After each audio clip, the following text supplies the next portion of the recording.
Okay, the other thing that I'm going to show you how to do is how to calculate the molar mass of a compound. If you remember in the other notes, we talked about molar mass, and it was just this number right here. Let me get my right size. It was just these numbers right here, okay? That's just a single molar mass.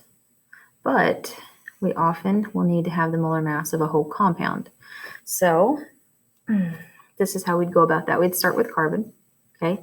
And there's just one carbon. So I would go look up this molar mass. And carbon is 12.011. There it is. Okay. So I know I've got one carbon at 12.011. Okay. Plus, I also have an oxygen, but I have two of them, see? So I know I have two oxygens. So I'm going to need to multiply that, because this is here, times oxygen's molar mass. So when I go look it up, it's right here, 15.999.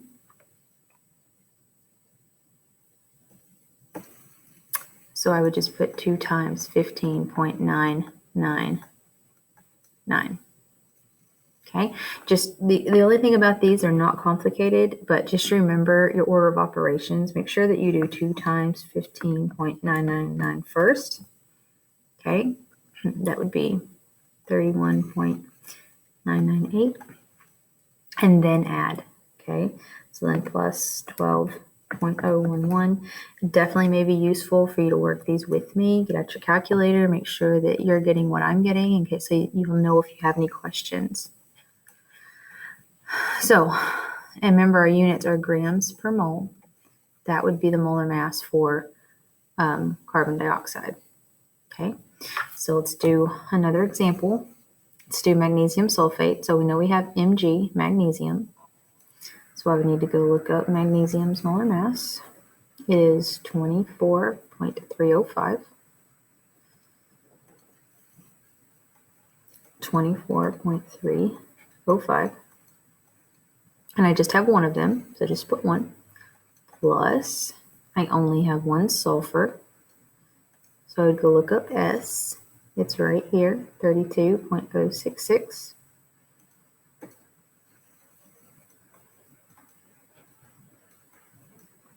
Okay, and then I have 4 oxygens. So when you do a box for oxygen, I'm doing a set of parentheses for each element. Okay, when I do oxygen, I'm going to need to multiply it times 4 because there's 4 of them. And we just looked up oxygen. It was this number right here. So I'm not even going to jump over to the periodic table because we just looked it up. Okay. And then you just need to multiply. Do your multiplication first. Okay. 4 times 15.999. Then add it to this. Then add it to this. All right, make sure you're getting what I'm getting. You definitely should be working these with me so you'll know if you're getting the right answers. Grams per mole. Okay, that would be magnesium sulfate's molar mass. Now, I want to show you how to do one with parentheses. They are a little different. Okay, so calcium, I do only have one calcium. So let's go look up that molar mass real quick. Calcium is 40.078. 40.078. All right, now, when I get to the parentheses, the 2 just distributes in just like normal math problems. So it would be 2 times 3 and 2 times 1. So I don't have 1 nitrogen like it looks here. This 2 distributes in, so I actually have 2 nitrogens, okay? So that just distributes right in here. So I've got 2 nitrogens. And some people like to do this at the bottom, so they'll write this out down here and put the 2 down there, and then they'll go ahead and do this, and they'll put the 6. So if you want to do yours like this, then you can also. Okay, so I have 2 nitrogens. Let's look up nitrogen's molar mass. Here's nitrogen. It is 14.007.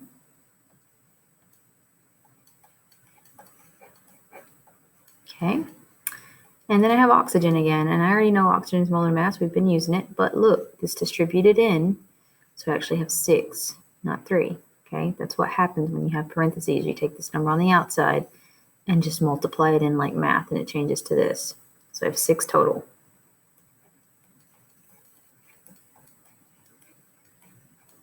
Okay,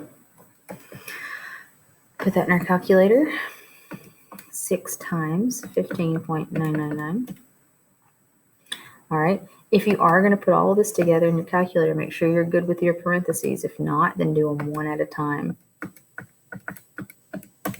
Okay, plus 40.078. Okay, sorry about the extra mark there. That would just be 164.086 grams per mole. There you go.